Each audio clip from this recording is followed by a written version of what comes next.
Hello students, तो यहाँ पर हम लोग देखने के लिए जा रहे हैं क्लास 10th एनसीईआरटी का मैथ है। एक्सरसाइज हमारा होने वाला है यहाँ पर 5.1। अब जैसा कि हमको पता है कि एपी से रिलेटेड हमारा एक क्वेश्चन होने वाला है, यानी कि अर्थमेटिकल प्रोग्रेशन, समांतर श्रेणी से रिलेटेड हमारा ये प्रश्न होने वाला है। तो इससे पहले हमने इंट्रोडक्शन में बहुत सारी बातें की है समांतर श्रेणी के बारे में, तो वो वाला वीडियो जरूर देखना, वहाँ से बहुत सारी बातें समझ में आने वाली है। अदरवाइज अगर यहाँ से भी शुरू करते हो तो निश्चित तौर पर ऐसा नहीं है समझ में नहीं आएगा, समझ में आएगा। तो कुछ बातों के बारे में हम यहाँ पर जान लेते हैं ताकि जो क्वेश्चन आगे करे ना वो तुमको आराम से समझ में आए, कोई समस्या ना हो। देखो एपी की बात करेंगे ना, एपी होता क्या है, दो तीन बात। अब ये प्रश्न में क्या कहा जा रहा है पहले तो ये पढ़ लो, फिर सब बता देते हैं कैसे पहचानना है। निम्नलिखित स्थितियों में से किन स्थितियों में संबंध संख्याओं की सूची एपी है और क्यों, ये दो बात हमको बताना है। पहले तो बताना है कि कुछ सूचना दिया हुआ है, सूचना के अनुसार कुछ संख्या हमको मिलेंगे, संख्याओं का समूह मिलेगा, और उस संख्याओं के समूह में जो संख्याएं हैं वो क्या एपी में है या नहीं है, अगर एपी में है तो क्यों है, ये भी हमको बताना है। तो यहाँ पर हमको कुछ बातें समझनी पड़ेगी, तब जाके हमको समझ में आएगा कि कौन सी संख्या एपी में होगी, कौन सी संख्याओं का समूह, कौन सी संख्याओं का समूह एपी में नहीं होगा। ठीक है, तो वो कौन सी बातें हैं जो हमको यहाँ पर समझना पड़ेगा।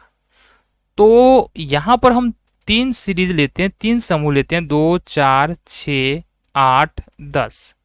एक तो ये हो गया।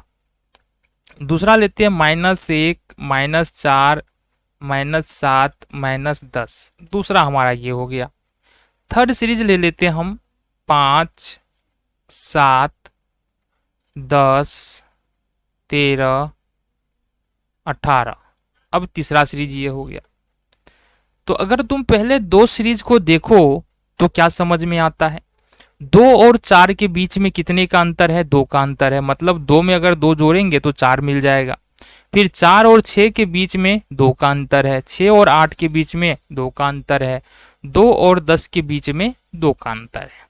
तो कहने का मतलब क्या है, और फिर हम आगे अगर 2 जोड़ देना तो अगला टर्म हमको मिल जाएगा। इस तरह से हम आगे बहुत दूर तक चल सकते हैं। ठीक है, तो कहने का मतलब क्या है, अगर यहाँ पर देखो लगातार दो पदों के बीच में जो अंतर है ना वो कितने का है, +2 का। दो पदों के बीच में कितने का अंतर है, +2 का अंतर है। ठीक है, यानी कि +2 ऐड करने पे हमको अगला पद मिल रहा है। यहाँ पर देखेंगे 1 और 4 के बीच में -3 का अंतर है, 4 और 7 के बीच में -3 का अंतर है, और 7 और 10 के बीच में भी -3 का अंतर है। यहाँ भी लगातार दो पदों के बीच में -3 का अंतर है। यहाँ पर देखते हैं 5 और 7 के बीच में +2 का अंतर है, 7 और 10 के बीच में +3 का अंतर है, 10 और 13 के बीच में +3 का अंतर है, 13 और 18 के बीच में +5 का अंतर है। तो यहाँ क्या देखने के लिए मिल रहा है, पहले दो पदों के बीच में +2, फिर आगे वाले दो पदों के बीच में +3, फिर आगे वाले दो पदों के बीच में +3 का अंतर है, फिर लास्ट वाले दो पदों के बीच में +5 का अंतर है। तो जो भी संख्याओं का समूह इस तरह से, यानी कि पहले और दूसरे उदाहरण की तरह से रहेगा, यानी कि लगातार दो पदों का अंतर हमेशा यदि समान आएगा, चाहे दो पद हम कहीं से भी सीरीज में से उठा ले, समूह में से उठा ले, अगर लगातार दो पदों का अंतर हमारा समान आ रहा है तो वह हमारा एपी में हो जाएगा। किस में हो जाए, एपी में होगा। ठीक है, और इस तरह से अगर आए या किसी दूसरे तरह से आए तो वो हमारा एपी में नहीं होगा। बस यही समझना है। बाकी क्वेश्चन चूंकि एनसीईआरटी है तो अपना एक अलग ही मौज होता है एनसीईआरटी में। एनसीईआरटी क्वेश्चंस में कुछ अलग ही बात होता है, हर क्वेश्चन एक दूसरे से बिल्कुल अलग होता है, कुछ कॉन्सेप्ट नए कॉन्सेप्ट पे होता है, तो हम देख लेते हैं। अब सिंपली हमको करना क्या है, इसको संख्याओं के समूह के रूप में लिखना है। किस तरह से लिख सकते हैं, प्रत्येक किलोमीटर के बाद टैक्सी का किराया, जबकि प्रथम किलोमीटर के लिए किराया 15 रुपया है और प्रत्येक अतिरिक्त किलोमीटर के लिए किराया 8 रुपया है। अब यहां से समझो क्या कहने की कोशिश किया जा रहा है। प्रथम किलोमीटर का किराया जो है ना वो 8 रुपया है, ये लिख लो, प्रथम किलोमीटर का किराया ये कितना है तुम्हारा, ये है 8 रुपया। ठीक है, अच्छा 15 रुपया ना, प्रथम किलोमीटर का किराया है तुम्हारे पास 15 रुपया। अब हर 1 किलोमीटर के बाद 8 रुपया ऐड होता चला जाएगा। तो तुम बोलो दूसरे किलोमीटर का किराया, यहां से लिख सकते हो ना, दूसरे किलोमीटर का किराया तो 15 + 8 हो जाएगा। ठीक है, तुम बोल सकते हो तीसरे किलोमीटर का किराया, तो ये लिख सकते हो तुम 15 प्लस 2 गुने 8। ठीक है, पहला किलोमीटर का 15 रुपया, आगे वाले 2 किलोमीटर के लिए 2 गुने 8 कर सकते हैं या 8 को 2 बार जोड़ सकते हैं। तीसरे किलोमीटर के लिए किराया, तीसरा हो गया ना, चौथे किलोमीटर के लिए किराया देखेंगे। चौथा किलोमीटर या चौथे किलोमीटर के लिए जो किराया होगा वो होगा 15 प्लस 3 गुने 8। अब देखते हैं, 15 8 23 हो जाएगा, 8 दूना 16 और 15 31 हो जाएगा, और 8 के 24, 10 34, 5 39 हो जाएगा। और भी आगे निकाल सकते हैं 5वें 6ठे और 7वें किलोमीटर के लिए, लेकिन हमारा काम इतना से ही बन जाएगा। तो अगर इस सारी संख्याओं को, जो संख्याएं यहाँ पर आ रही है, इसको एक क्रम में रखे 15 23 31 और 39। अब यहाँ पर चेक क्या करना है, ये एपी में है या और भी संख्याएं आ सकती है, एपी में है या नहीं है। तो 15 और 23 के बीच में कितने का अंतर है, प्लस 8 का अंतर है। 23 और 31 के बीच में कितने का अंतर है, प्लस 8 का अंतर है। 31 और 39 के बीच में कितने का अंतर है, प्लस 8 का अंतर है। इसको इस प्रकार से भी दिखा सकते हैं, ये पहला पद है तो इसको A1 बोलते हैं, दूसरा पद को A2, तीसरा पद को A3 और चौथा पद को A4 बोलते हैं। ठीक है, अगर हम A2 माइनस A1 करें तो ये होगा 23 माइनस 15, ये निकल के आया तुम्हारा 8। फिर अगर A3 माइनस A2 करे तो ये निकल के आएगा 31 माइनस 23, ये निकल के आ जाएगा तुम्हारे पास फिर से 8। फिर अगर A4 माइनस A3 करे तो यहाँ से फिर तुम्हारे पास निकल के आएगा 39 में से 31 घटा दो, ये 8। ठीक है, अब इसको बोलते, ये जो निकाले हैं ना घटा के, इसको क्या बोलते हैं, सार्वांतर बोलते हैं। आगे पढ़ेंगे और हमने बात भी किया है इंट्रोडक्शन वाले वीडियो में। तो चूंकि यहाँ पर सार्वांतर क्या आ रहा है, समान आ रहा है ना, यहाँ पर लिखेंगे सार्वांतर, सार्वांतर समान है, अतः दिए गए संख्याओं का समूह, दिए गए संख्याओं का समूह, संख्याओं का समूह एपी में है। किसमें है, एपी में। तो ये हो गया हमारा क्वेश्चन, बिल्कुल आसान है। चलो अगले क्वेश्चन को देख लेते हैं। क्वेश्चन नंबर 2 है तुम्हारे पास, किसी बेलन में उपस्थित हवा की मात्रा जबकि वायु निकालने वाला पंप प्रत्येक बार बेलन की शेष हवा का 1/4 भाग बाहर निकाल देता है। अब कंफ्यूज नहीं होना है, ना ही ये समझना है, समझ में नहीं आएगा, क्वेश्चन बिल्कुल आसान है। कहा क्या जा रहा है, यहां से समझो बात को। तो किसी बेलन है, बेलन तो हम मान लेते हैं, माना कि प्रारंभ में बेलन में हवा की मात्रा, बेलन में हवा कितना है, कुछ भी मान लो, एक्स वाई जेड, एक्स मान लेते हैं, एक्स है, यानी शुरू में बेलन में हवा कितना है, एक्स है। ठीक है, अब जब प्रथम बार हवा निकाला जाएगा तो कितना हवा है, एक्स हवा है ना, तो प्रथम बार हवा निकाला जाएगा तो x/4 हवा इस बेलन में से निकल जाएगा। कितना निकल जाएगा, x/4 हवा। अब यहाँ पर हवा कितना है, x है, और x/4 निकल जाएगा तो कितना हवा बचेगा, वो हमको x में से x/4 हवा निकालने के बाद पता चलेगा। यहाँ से देखते हैं, ये प्रथम बार हवा निकालने पर बचा हवा ही हो रहा है, खाली हवा ही आ रहा है। तो यहाँ से देखेंगे तो ये क्या आ जाएगा, हमारे पास देखो कुल बेलन में कुल हवा कितना है, x, और हमने x/4 भाग हवा का निकाल दिया, तो कितना हवा बच जाएगा, x में से x/4 हम घटा देंगे तो ये हो जाएगा हमारे पास सिंपल, भिन्न का घटा है तो ये हो जाएगा 4x माइनस x, हो जाएगा हमारे पास 3x/4। अब देखो यहाँ से 3x/4, अब ये हवा बचा हुआ है। अब दूसरा प्रयास में देखते हैं,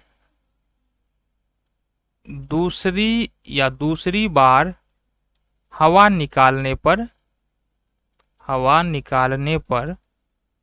बचा हवा।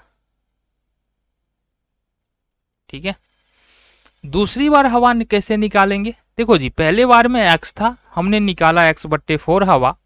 अब जितना बचा है उसका 1/4 भाग हवा का निकल जाएगा, यानी कि बचा हुआ कितना है, 3x/4 हवा बचा हुआ है, इसका 1/4 करेंगे तो 3x/16 होता है। ये हवा हमने निकाला, तो बचा कितना?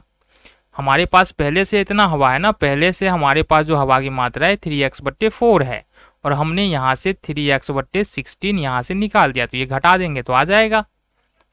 तो ये हो जाएगा हमारे पास 3x/4 माइनस 3x/4, और इसका कर लेंगे 1/4।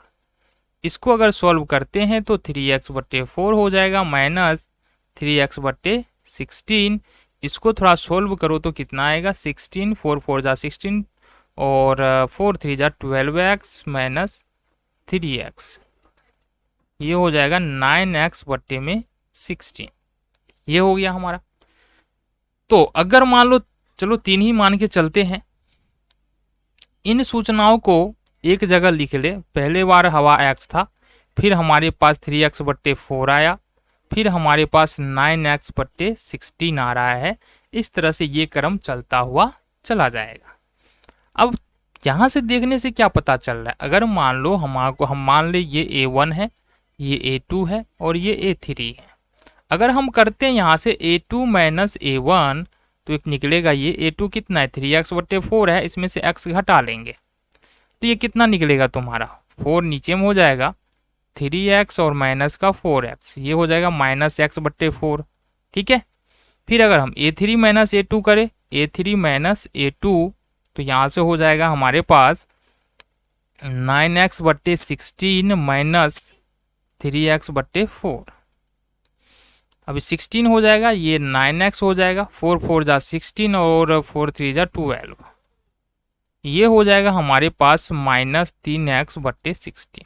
अब यहाँ पर जो सार्वांतर निकला है वो -x/4 निकला है, दो पदों के बीच में अंतर, और यहाँ पर जो दो पदों के बीच में अंतर निकला है वो -3x/16 निकला है। तो यहाँ से लिखेंगे यहाँ सार्वांतर समान नहीं है, सार्वांतर समान नहीं है, अतः यह AP में नहीं होगा, यह AP में नहीं है। चलो जी, हो गया। आगे देखिए 3rd नंबर का क्वेश्चन। यहाँ पर जो क्वेश्चन है कहा जा रहा है प्रत्येक मीटर की खुदाई के बाद एक कुआं खोदने में आई लागत, जबकि प्रथम मीटर खुदाई की लागत 150 रुपया है और बाद में प्रत्येक मीटर की खुदाई की लागत 50 रुपया बढ़ जाती है। तो कहने का मतलब क्या है कि पहले किलोमीटर खोदने में कितना खर्च होता है? यहाँ पर देखो, प्रथम किलोमीटर खोदने का खर्च ये है तुम्हारा 150 रुपया। कितना है? 150 रुपया। अब अगर दूसरे किलोमीटर की बात करें, दूसरे किलोमीटर खोदने का खर्च, तो इसमें 150 प्लस 50 कर देंगे। अगर तीसरे किलोमीटर खोदने की खर्च के बारे में बात करें तो यहाँ से हो जाएगा 150 प्लस 2 गुने 50। अगर चौथे किलोमीटर खोदने के खर्च के बारे में बात किया जाए तो ये हो जाएगा 150 प्लस 3 गुने 50। अब देखो कितना आ रहा है, ये आएगा 200, ये आएगा 250 और ये आ जाएगा 300। ये जो संख्याएं हमको मिल रही है इसको अगर एक क्रम में रखें तो किस प्रकार से बनेगा? ये बनेगा 150, 200, 250 और 300। और भी संख्याएं हम पकड़ सकते हैं, 5वें, 6ठे और 7वें किलोमीटर की अगर खुदाई का खर्च जोड़े तो। ठीक है। अब देखो ये A1 हो जाएगा, ये A2 हो जाएगा, ये A3 हो जाएगा, ये A4 हो जाएगा। अब दो पदों के बीच के अंतर को हमको देखना है, तो यहाँ पर देखो A2 माइनस A1 ये कितना हो जाएगा? 200 माइनस 150 बराबर हो जाएगा हमारा 50। इसी तरह से A3 माइनस A2 कर ले तो ये होगा 250 और माइनस का 200, ये भी निकल रहा है 50। इसी तरह से अगर हम A4 माइनस A3 करें तो ये निकलेगा हमारा 300 माइनस 250, कितना हो गया? ये 50। ठीक है। तो यहाँ क्या है? सार्वांतर समान है, सार्वांतर समान है, अतः यह क्या है? अतः यह AP में है, अतः यह AP में होगा। तो इस तरह से अपने को ये क्वेश्चन सॉल्व करने होते हैं और बिल्कुल आसान है ना, ज़्यादा समस्या है नहीं, 2-3 बात समझना है, उसके बाद तुमको समस्या होगा ही नहीं। ठीक है, हाँ कुछ नया कॉन्सेप्ट होता है तो हो सकता है वहाँ दिक्कत हो, लेकिन अदरवाइज जो है ना किसी प्रकार की समस्या तुमको होनी नहीं चाहिए। ठीक है, तो अगले क्वेश्चन को देख ले। चलो जी देखते हैं अगला क्वेश्चन क्या कह रहा है हमारा।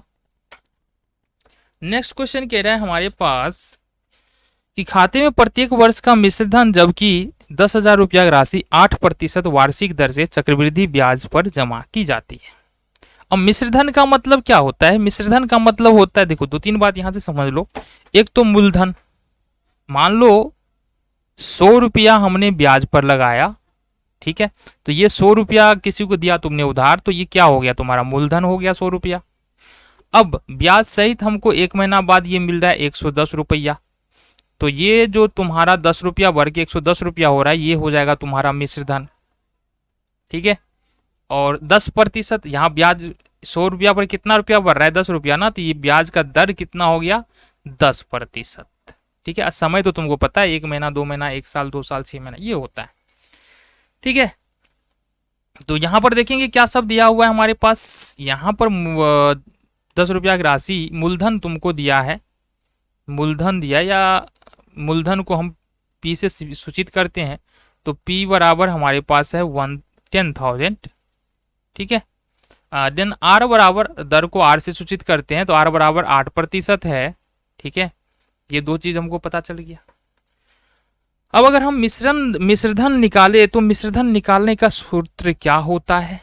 मिश्रधन निकालने का सूत्र होता है तुमको, ये होता है P इंटू 1 प्लस आर बटे 100, और यहाँ पर n लगाते हैं जहाँ n बराबर समय, यानी कि 1 वर्ष का मिश्रधन निकालना है तो 1 डालेंगे n के जगह पर, 2 वर्ष का निकालना है 2 डालेंगे, 3 वर्ष का निकालना है 3 डालेंगे।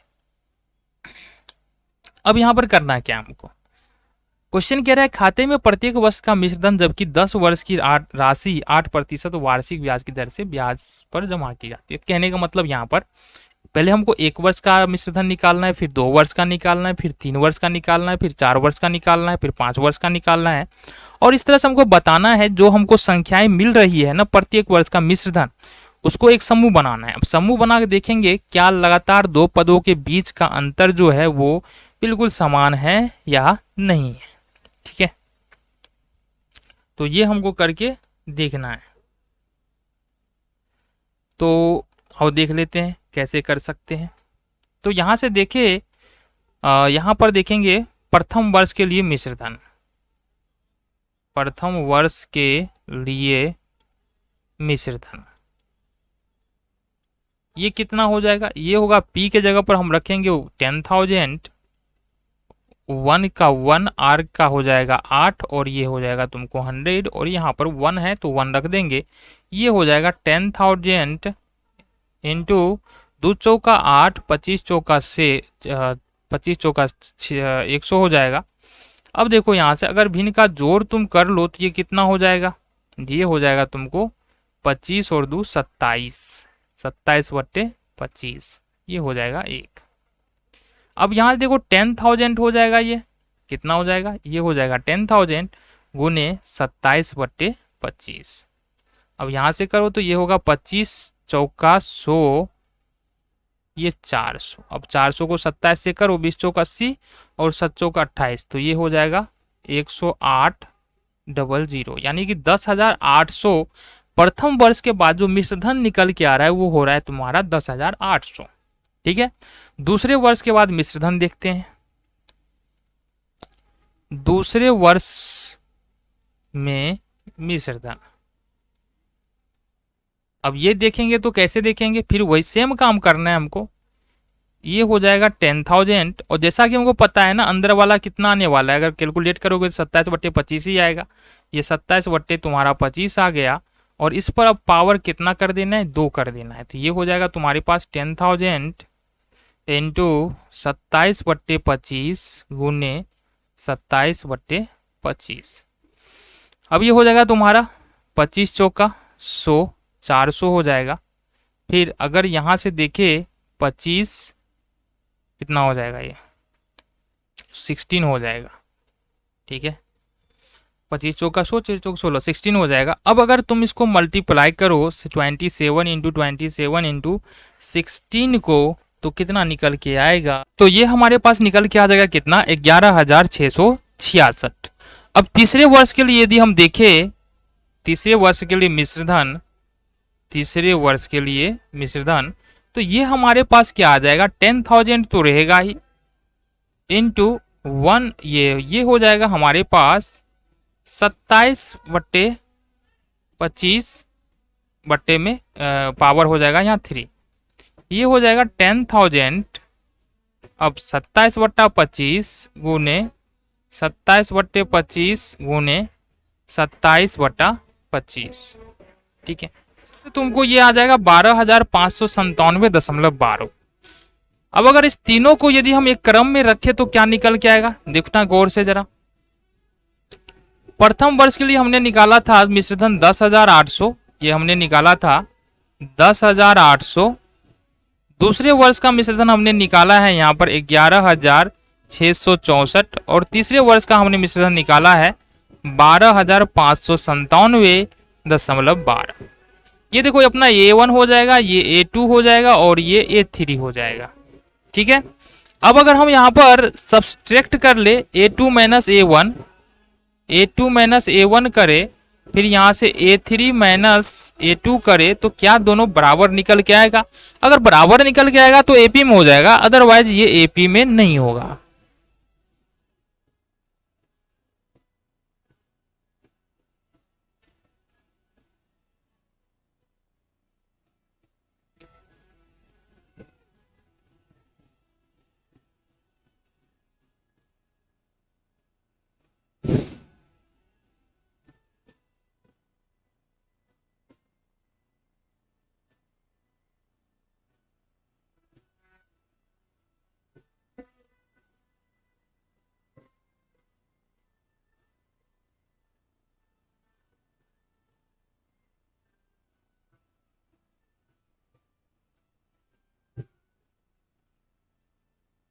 तो यहां से हम क्या देखने को हमको क्या मिल रहा है कि A2 माइनस A1 करते हैं तो 864 निकल के आता है, A3 माइनस A2 करते हैं तो 933.12 निकल के आता है।